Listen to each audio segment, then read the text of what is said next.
To stop a drywall anchor from spinning in its hole, fill the void and create solid backing so the anchor can bite and tighten. When an anchor spins, it usually means there is insufficient material around it to hold torque. So begin by removing the anchor and assessing the hole size and surrounding drywall integrity.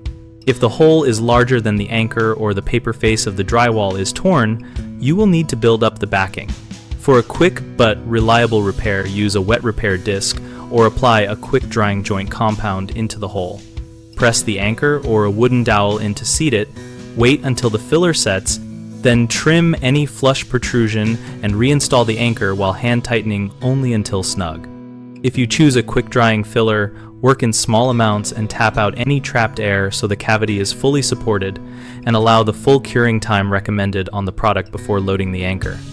Switching to a self-tapping anchor that carves its own threads into undamaged drywall can avoid spinning when the hole is only marginally oversized, but do not force a self-tapping anchor into crumbling or overly large holes.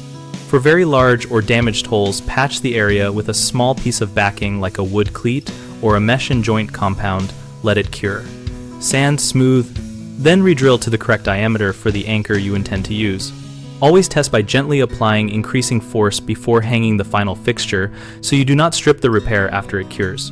The three most common mistakes are using too small a repair so the anchor still spins, leaving the anchor in a damaged hole and forcing it in, and choosing the wrong anchor type for the wall condition.